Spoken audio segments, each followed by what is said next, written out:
नमस्ते माझ्या मित्र आणि मैत्रिणींनो, तुमचं स्वागत आहे आमच्या यूट्यूब चॅनलवर, ज्याचं नाव आहे तुषार मोहरे व्लॉग्स. मित्र, आज आपण एका नवीन विषयावर बोलणार आहोत. विषयाचं नाव आहे पोलीस आहेत की गुंड. मित्र, कालच 20 तारखेला कॉक्रोच जनता पार्टी यांनी जंतर मंतरवर आंदोलन केलं. म्हणजे संसद भवनावर त्यांनी मोर्चा काढला होता आणि त्यावेळी अभिजित दीपके यांच्या नेतृत्वाखाली अनेक तरुणी हे संसद भवनाकडे मोर्चा घेऊन निघाले होते. अनेक देशातून पूर्ण देशातून तरुण आले होते, तरुणी आले होत्या. तसेच पत्रकार, अनेक मीडियावाले देखील उपस्थित होते. परंतु या मोर्चाला अडवण्यासाठी पोलिसांनी शर्थीचे प्रयत्न केले आणि सरकारच्या आदेशानुसार त्यांनी तरुणींवर लाठीचार्ज केला. अनेक तरुणांना त्यांनी खेचून मारला आणि लाठीचार्ज केला. परत काही बंदुका देखील पोलीस घेऊन बसले होते. त्याच्यामुळे आणि हा मोर्चा मोडीत काढण्याचा खूप त्यांनी प्रयत्न केला, तर देखील तरुणी ऐकत नव्हते आणि निशस्त्र तरुणांवर त्यांनी हल्ला केलेला आहे, लाठीचार्ज केलेला आहे जोरजोरात. दोन हाताने पकडून ते मारत होते. लेडीज लोकांवर पण त्यांनी हात उचललेला आहे. म्हणजे हा निर्दयीपणा आहे आणि हे सरकारच्या आदेशावरून झालेलं आहे. सरकारला जे धर्मेंद्र प्रधान आहेत त्यांचा राजीनामा घेण्यासाठी त्यांनी हा मोर्चा काढला होता. परंतु सरकारमधला एकही व्यक्ती त्यांच्याशी चर्चा करण्यासाठी आलेला नाही. मला वाटतं की त्यांचे जे 30 दिवसापासून जे आंदोलन चालू होतं त्यावेळीच त्यांनी एक सरकारमधला एक व्यक्ती किंवा मंत्री तरी चर्चा करण्यासाठी पाठवला पाहिजे होता. परंतु सरकारच्याकडे वेळ नाही आहे, परंतु लाठीचार्ज करायला आदेश द्यायला मात्र त्यांच्याकडे वेळ आहे. आणि आता बघा त्यांनी कसं काय लाठीचार्ज केलं ह्या व्हिडिओमध्ये तुम्हाला समजेल. कैसे लाठीचार्ज कर रहे हैं. देखो देखो देखो देखो देखो देख सकते हो दोस्तों, यहाँ पे देखो देखो स्टूडेंट खड़ा है वहाँ पे, फिर भी मारा जा रहा है,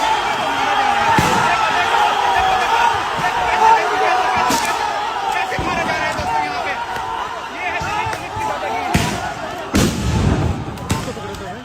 एक मिनट पकड़ो ना.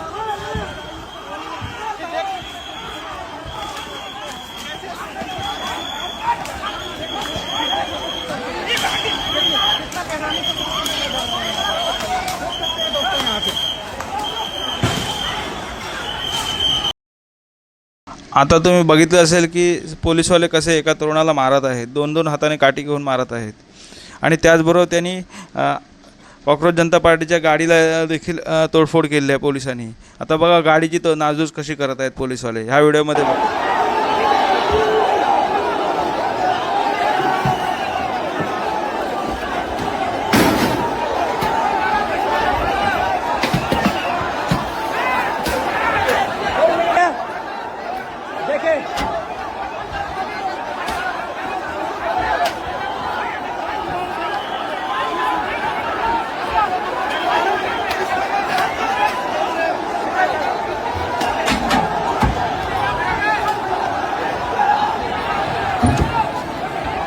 गाइस ये है, ये देखो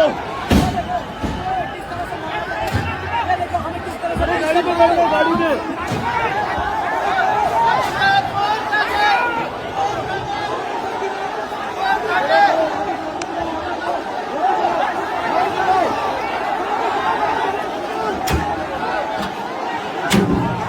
देखा आपने कैसे मारे भाई. ये है वो पुलिस वाले, ये मार रहे हैं, ये लोग हैं.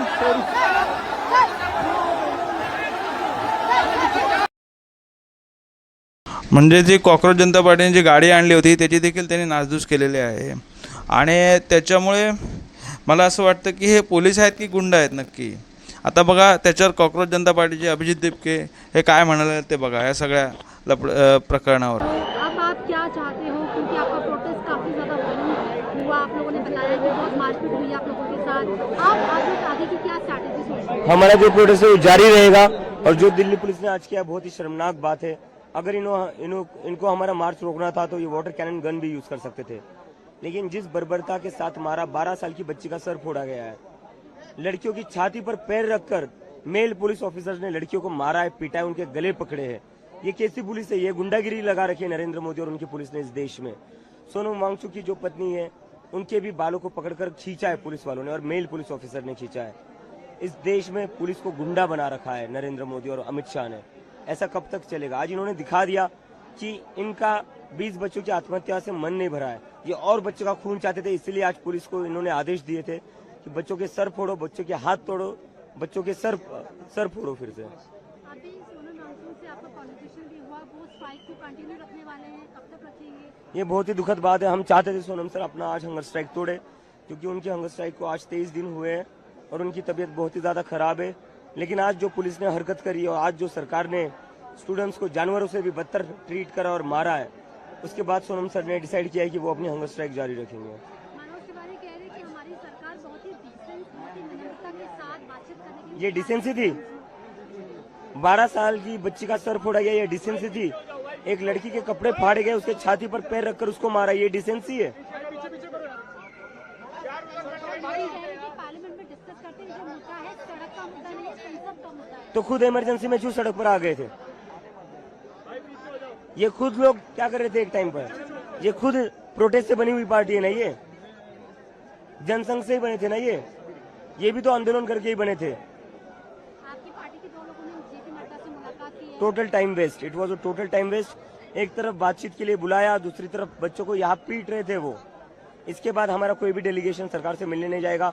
अगर सरकार को बात करनी है तो उन्हें जंतर मंतर आना पड़ेगा। धर्मेंद्र प्रधान, अमित शाह की भी मुलाकात हुई है, आपको लग रहा है कि अब नतीजा आएगा किसने तक? मुझे क्या लगता है, उससे फर्क नहीं पड़ता। अब सरकार को तय करना है वो इस्तीफा लेते या नहीं लेते। अगर नहीं लेते तो हमारा आंदोलन जारी रहेगा। और भी कोई लोग आपको ज्वाइन करने वाले, किसान क्या आपको ज्वाइन करने वाले, कल ऐसा कुछ है? आ जाएंगे, सारे आ जाएंगे, बहुत सारे लोग आ जाएंगे। सब राहुल गांधी से कुछ एक्सपेक्ट कर रहे हैं? वो भी आ जाएंगे, सारे लोगों का हमें समर्थन मिला है। आता तुम्ही अभिजित दीपके काय म्हणाल ते ऐकलं असेल की पोलिसांनी दादागिरी केली आहे आणि सगळी लहान मुलींना देखील मारलेलं आहे, तसेच तरुणांवर देखील हल्ला केलेला आहे। त्याच्यामुळे मला वाटतं की पोलीस हे सरकारच्या आदेशानुसार करत असतील, परंतु पोलिसांनी एवढं निर्दयीपणे वागणं हे चुकीचं आहे। कारण ते देखील कधीतरी तरुण होते आणि त्यांनी देखील त्यांची देखील मनातून इच्छा असेल की सरकारविरोधात आवाज द्यायचा, परंतु पोलीस हे आता हुकुमाचे बांधील आहेत आणि हुकूम हे वरचे केंद्रीय मंत्री देत आहेत, म्हणजे नरेंद्र मोदी, धर्मेंद्र प्रधान हे लोक तिकडून त्यांना सांगत आहेत, त्याच्यामुळे हे असे वागत आहेत। परंतु कधी कधी असा प्रश्न पडतो की एवढा अत्याचार करणारे हे नक्की पोलीस आहेत की गुंड?